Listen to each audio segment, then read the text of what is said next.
So I've had personal experience with Rick's wonderful and very deep work. It is really an interesting, different kind of approach, and he is really telling the truth when he says in a very short 20 minutes, it will change where you are and how you feel about yourself and your consciousness and all of that good stuff. Embracing yourself in career and spiritual is a super important thing. It's important for us all to be able to contribute in that way. And I hope that you can take the message of hope from this interview out with you and find your own path.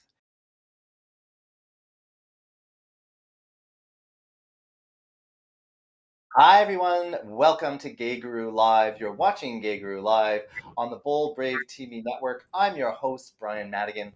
And perhaps the biggest question is, in a benevolent universe, if God is love, where is God in all of this? That's one of the questions that we'll be answering towards the end of the show, giving an answer from myself and also from our very special guest, Rick Shaffer. You may remember Rick from last week when he interviewed me. Rick started his career in broadcasting, left that successful career to pursue seminary school, became a pastor for a while, and then felt compelled to leave organized religion behind and find a new way to assist people in connecting with spirit and deepening into the spiritual sides of themselves. So without further ado, please join me in welcoming our very special guest, Rick Shaffer, to the show. Hi, everybody. Oh, there we go. Hey, Rick. So, Rick, let's talk about your broadcasting career. How long did that last? What was that like for you? What did you love about it? Oh, I still miss it. Oh my God, it's the greatest thing in the world to be in front of a microphone or in front of a camera. I was in broadcasting for, I don't know, long, 25, 30 years, something like that. I started selling radio advertising. I owned and operated radio stations. I did some television work. Uh, but the really wonderful thing about broadcasting is if you get out away from the camera in front of like dealing with the audience, you get to see the impact of your work. And it's kind of sobering in many ways uh, because you learn to understand what the audience wants. And if you don't give them what they want, they don't watch you. It's particularly more true now on the ages of like this Brave TV, YouTube, all the internet stuff. So but I really miss it. It's just a whole lot of fun as you're experiencing it. I really miss Yeah, it. yeah, it really is. So, obviously lots of learning, lots of experience came out of that long, long time in broadcasting. What do you think it's given you the most in terms of the work that you're doing today? Well, a couple of things. When you're selling radio advertising or television advertising, it's an intangible.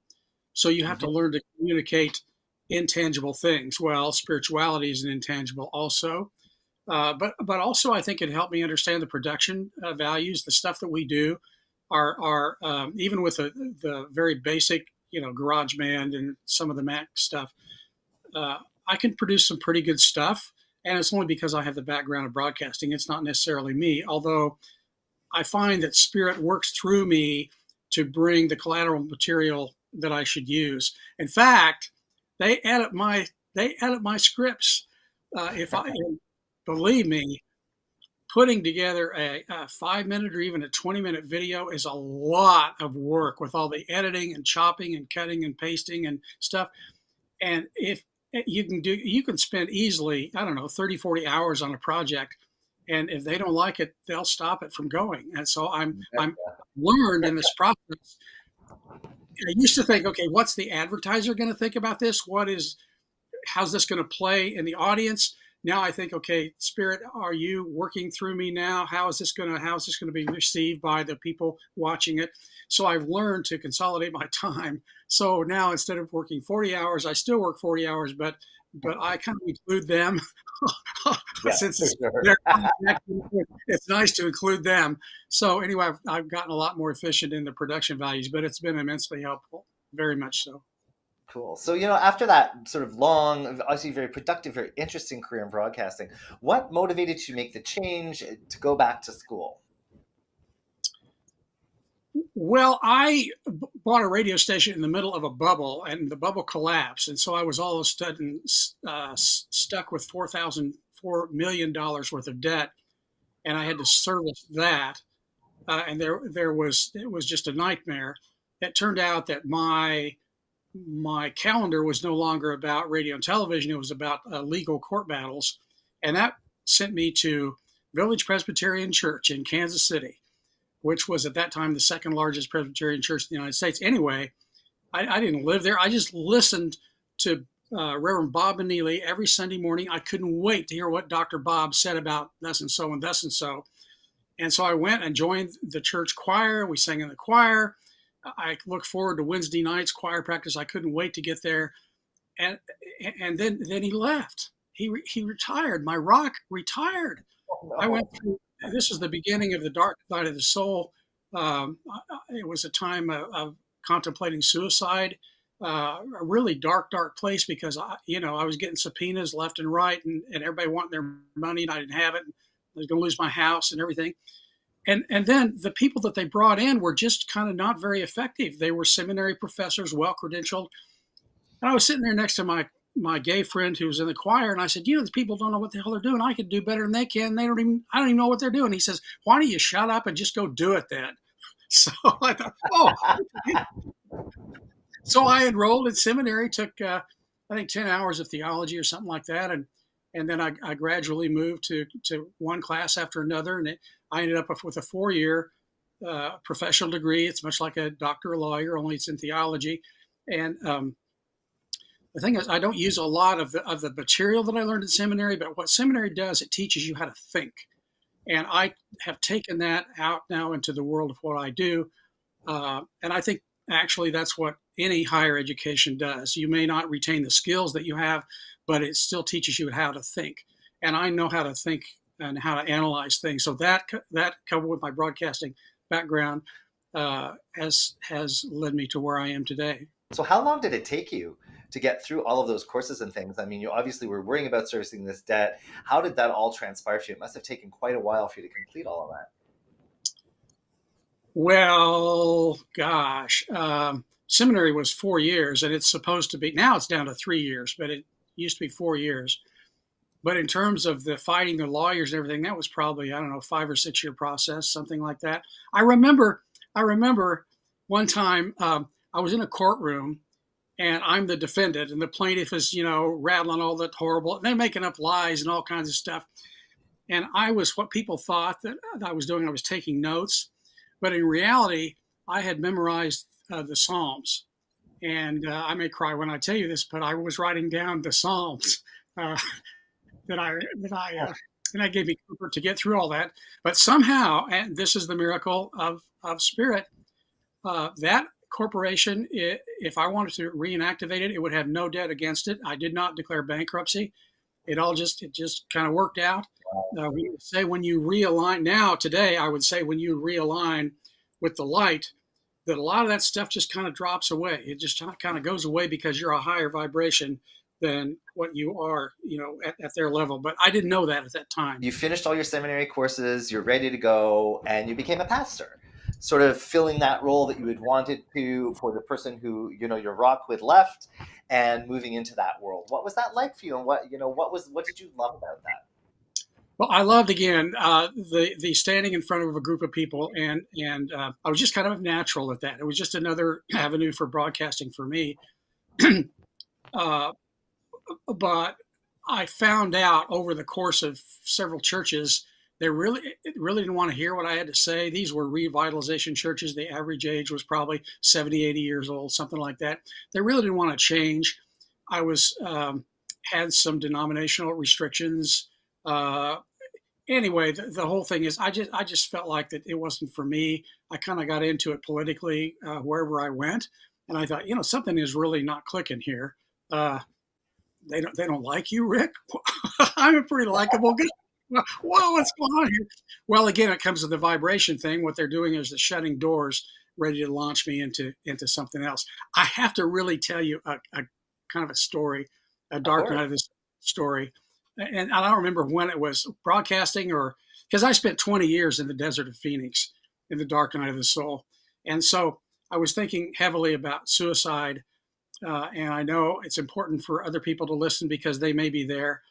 But I was going to, there's a book called Final Exit. I don't know if it's still in print or not, but it tells you all the different ways that you could do it. So I went to the bookstore to buy the book, and they were sold out.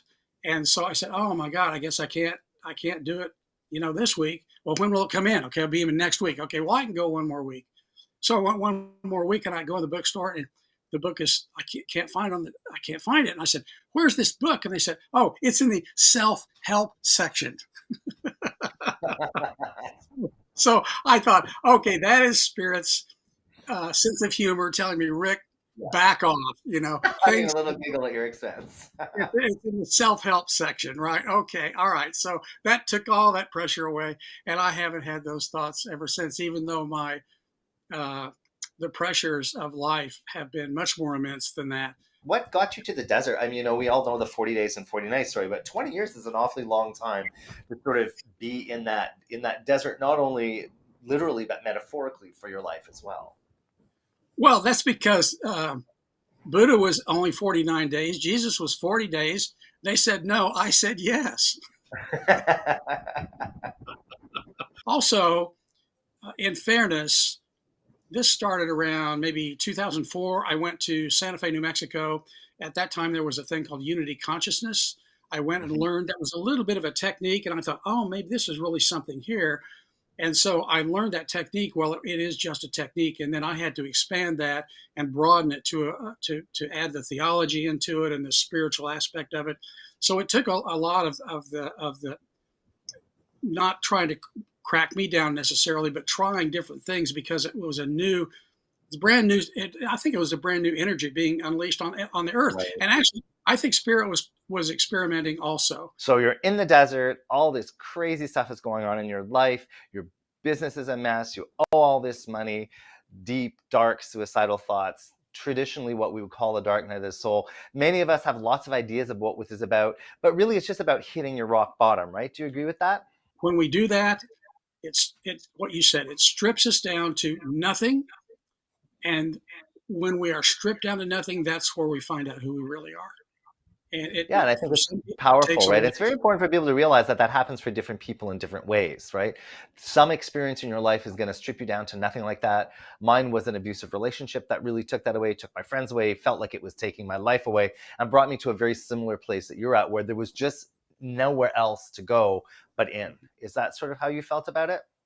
Yeah, exactly. In because we are taught from the very beginning to look up to the God in the sky or whatever. I mean, we have a whole. You talk about Christianity; it's all built on this God out there. And in reality, we this is one of the things I teach is we have it in our own DNA. So you look within ourselves, like, oh, that's there. Oh, I didn't know that was in there. So you get to find these little nooks and crannies of your own spiritual life. And I really think that's what it's about. Right. So you're in the midst of this dark night of the soul. You obviously had leaned very strongly into your faith to help you when all of this crisis was starting. What convinced you to completely separate from organized religion? Now, you knew you weren't happy with the way they were dealing with you as a professional, but what gave you the idea that the whole thing was just not working anymore? They did. The church did. they, Fair enough.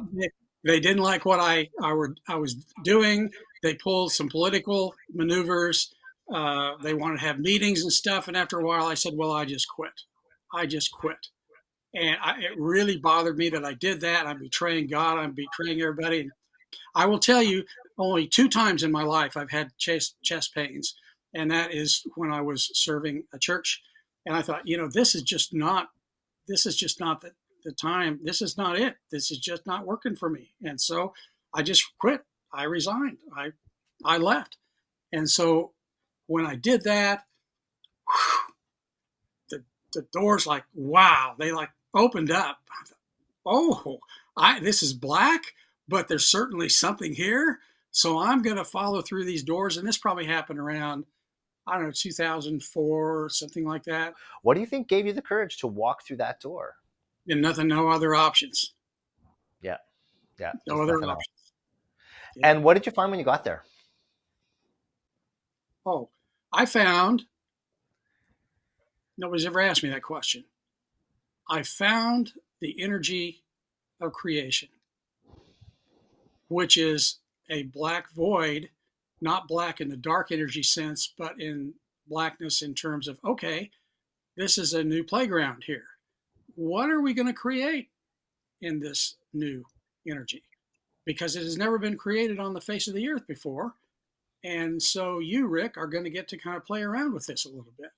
And that's really another time in the desert. It took me 15 years to kind of play around in the energy and experiment around. I don't know how many different websites, and I conducted I don't know how many different groups, presentations, YouTube videos, all of these things, just kind of experimenting around and understanding really what it is that my gift, and trying to understand how that affects other people. So that blackness, that emptiness, almost like infinite potential, unactualized potential, does that jive Exactly. with how you felt about it? Yeah. So just this Mm-hmm. access to this infinite potential, and then and then interestingly, a whole bunch of time to get to play with it and figure it out and understand what your role was supposed to be in it.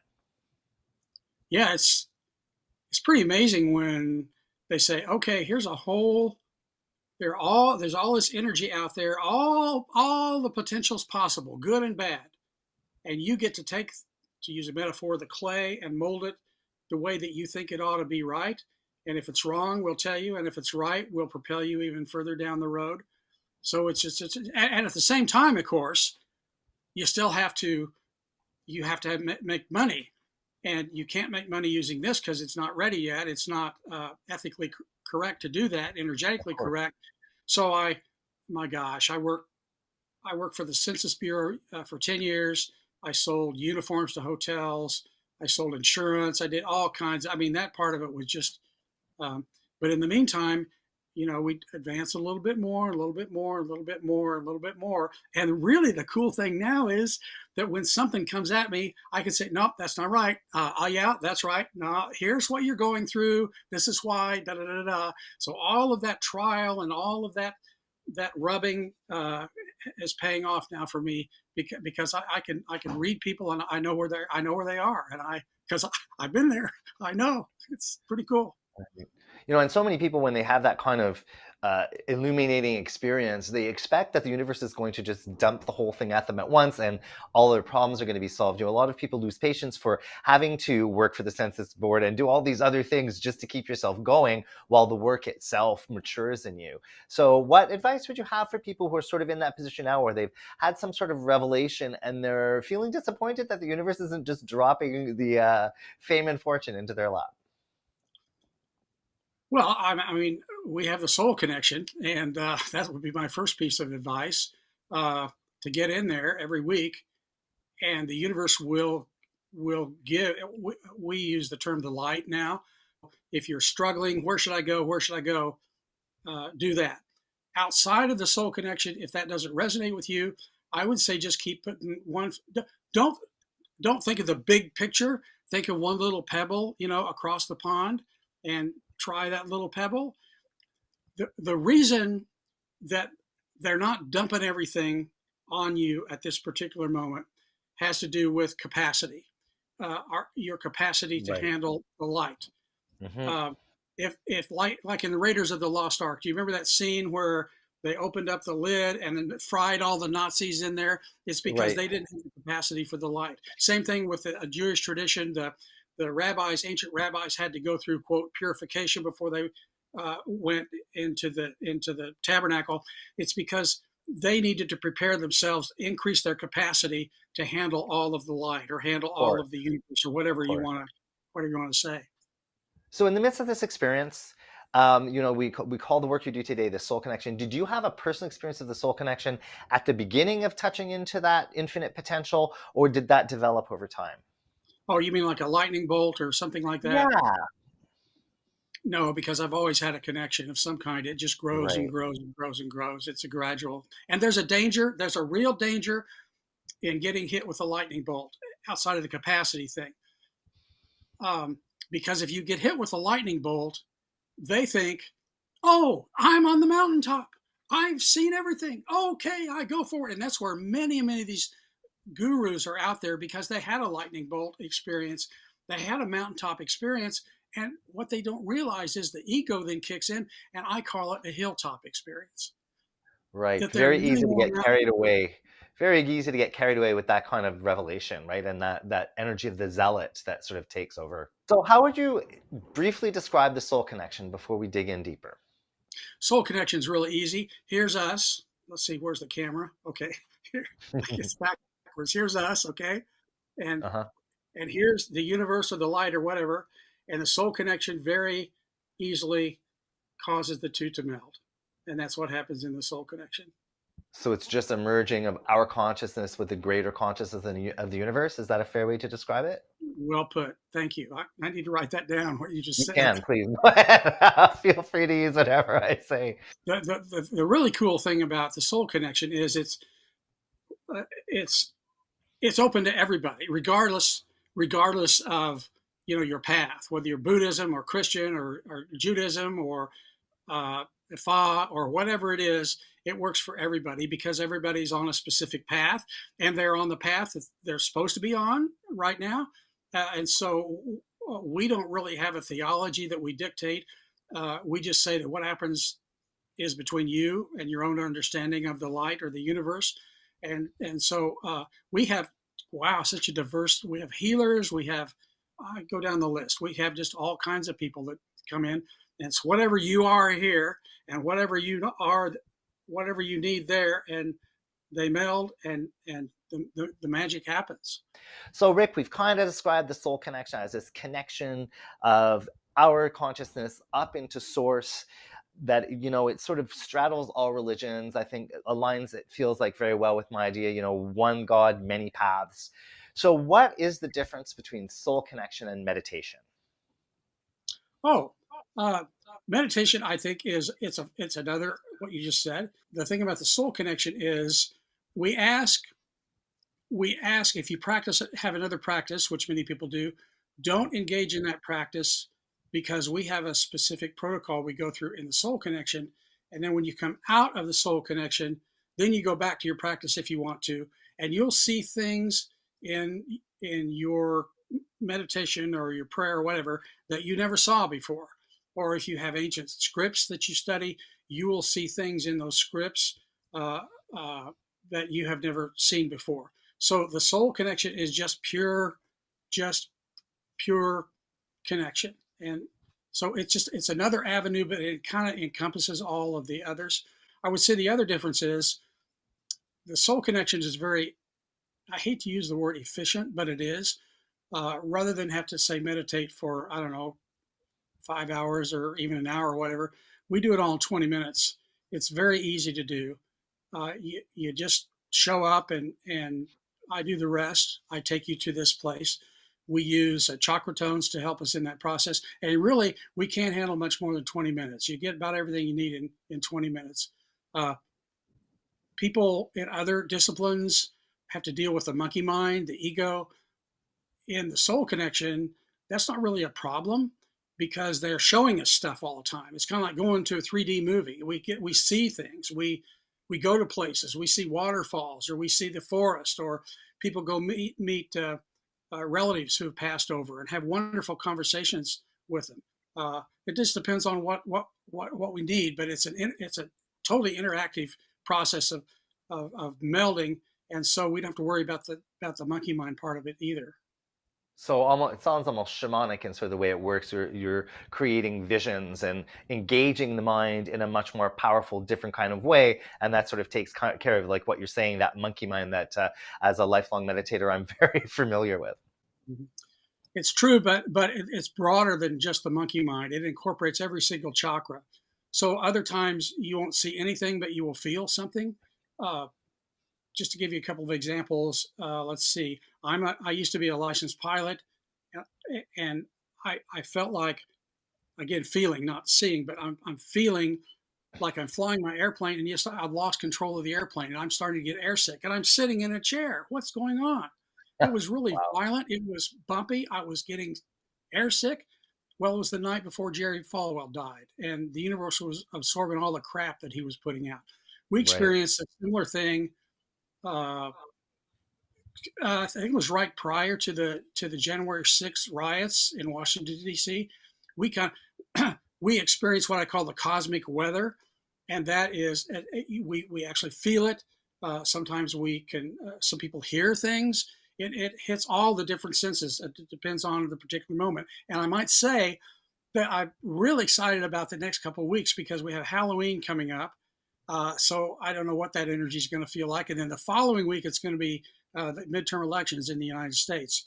And to feel the energy, this is going to be Monday before the Tuesday of the election, and it'll be really interesting to see what they have to show us. And then there's another section that we have the power to influence external environments. So when we go out, there are two sections. When we go in the soul connection, we receive what it is that we need to receive for that particular moment. But we're here primarily for the greater good, not just for our own edification, but for the greater good. And in that process, it allows us to send the energy back down to the planet or out in the universe or wherever it is. And many times we'll be called into action. And again, we don't do this. They do all of this. Right. But we actually send energy back down to the earth to raise the vibration on the entire planet. And that's another really big component of the soul connection. So you talk about a protocol. Is that protocol a number of times connecting or a certain length of time of practice, or how long would someone need to sort of back off from their own spiritual practice to sort of have this experience and then come out of it enriching that practice?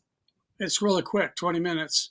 Oh, so one, you're just saying don't do your practice while we're having the soul connection experience. Right. And then you go back to it if you want to. Yeah. Okay, which I think it's a very important point for those of you who have practiced many systems. You'll recognize that trying to combine systems tends to not really give you the best of both worlds at all. In fact, sometimes gives you the worst of both worlds. So it is important to sort of keep these things separate. Why do you think soul connection is important for queer people? Oh, wow. It's a big question. But I got two succinct answers. One is we are hardwired at our DNA level. We are a mixture of male and female energy. Why do you think we're so fabulous at what we are? Why are we so good, creative, brilliant at what we do? It's because in this particular lifetime, we're this meld of male, female energy. So why would we want to do the soul connection specifically? And if you're drawn to something else, do that.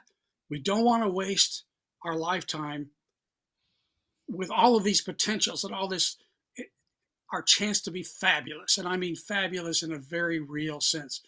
Right now, I think we're just kind of average. I go out and I have dinner with friends, but I look out and I see so much potential in all of the queer people. I'm thinking, you guys could be so much bigger and so much powerful and so much better if you just knew it. If you would just allow a connection to take place, and you don't have to do it through us. Do it through somebody else if you want to. But okay, that's the first reason.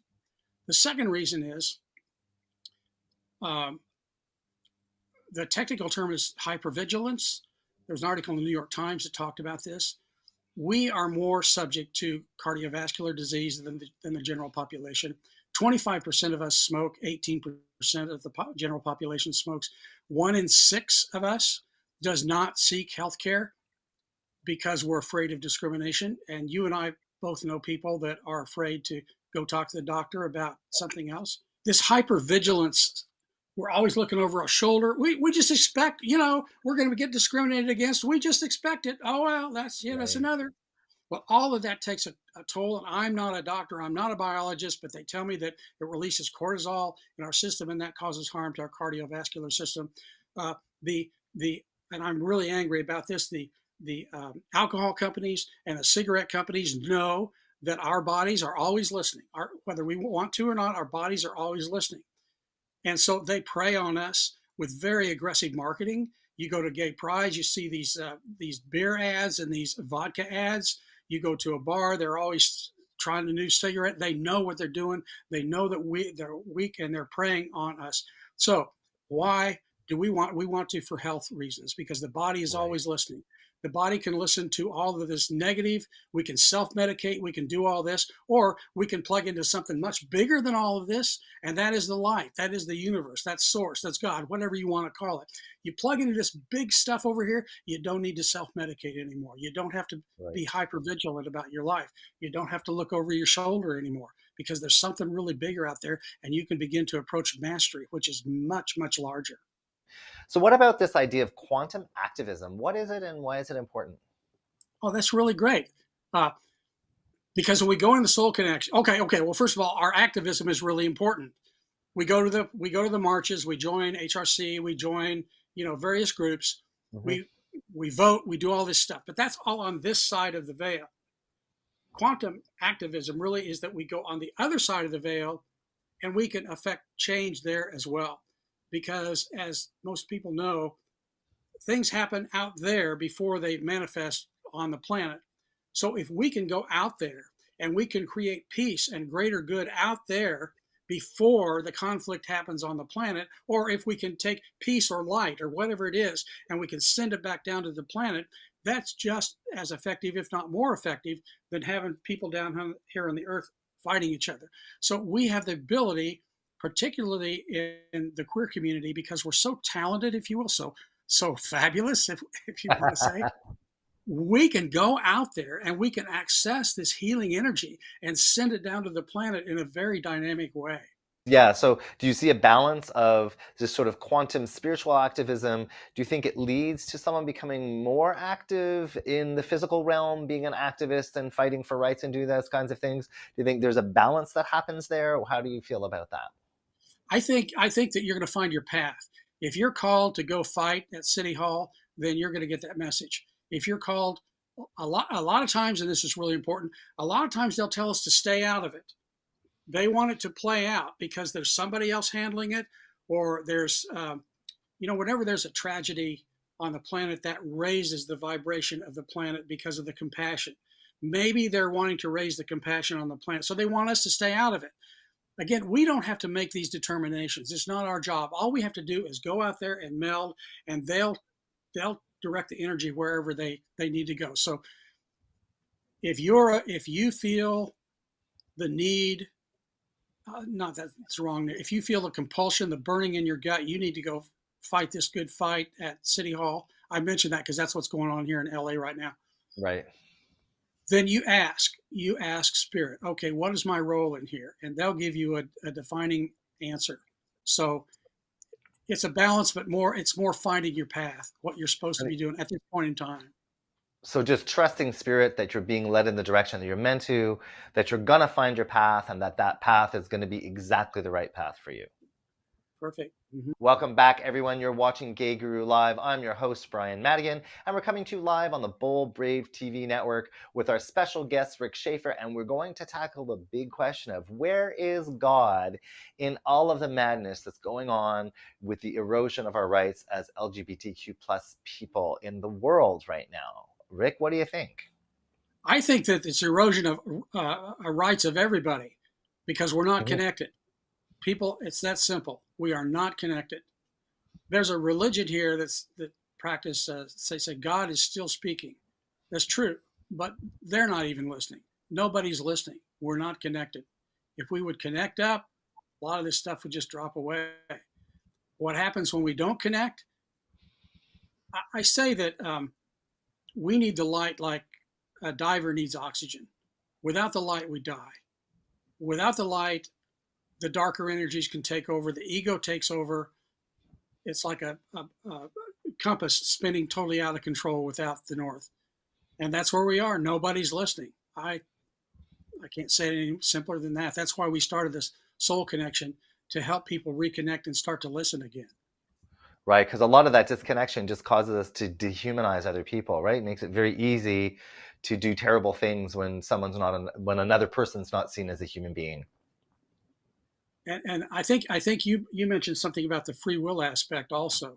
Yeah, it's an important piece, right? There's always going to be free will, and people can choose to be on a path or not. And I think that that's an important part. From my perspective, God is a consciousness that's evolving, and that evolution sometimes takes unexpected directions, and free will is part of that. When we all die, regardless of what our spiritual path is, we go to the light, right? Hmm. Well, at least in the soul connection, we access that light. We don't have to die to do that. we go to our capacity, but when we reconnect to that light, we see things that we've never seen before. We see solutions that we've never seen before, and we have the power to change it in this quantum activism state we're talking about. So breaking through that ego, getting people to connect, that seems to be the answer, whether it's through you or through me or any other guests, wonderful guests that you're going to have on this show. Just connect. So, Rick, can you tell us a little bit about how people get hold of you to learn about Soul Connection and Coming Out Monday? Sure. Uh, I don't want to say we're a private group, but to kind of keep the crazies out, we're a little difficult to get to, and that's by design. Go to thesoulconnection.org. Don't Google it. You have to put it in the URL, thesoulconnection.org. And then there's a link there that you can follow, or you can email me personally at online soulconnection@gmail. That's online soulconnection@gmail. Perfect. So now they know how to get hold of you. So, is there anything else you'd like to say before we wrap up your interview for today? Yes. And I'm talking to your viewers. I may cry when I tell you this. You are fabulous. You were born fabulous. You've done nothing wrong. You don't need to be saved from anything. You're beautiful. You're loved. You just go be fabulous. And just keep doing what you're doing because you are just magnificent. Thank you so much, Rick, for sharing that. And thank you so much for being on the show with me. I really appreciate it. And hopefully we'll get to do this again sometime. Hopefully, it's been a wonderful thing. And thank you for your show. You're so You are welcome. magnificent and you are fabulous. Thank you. Take care, Rick.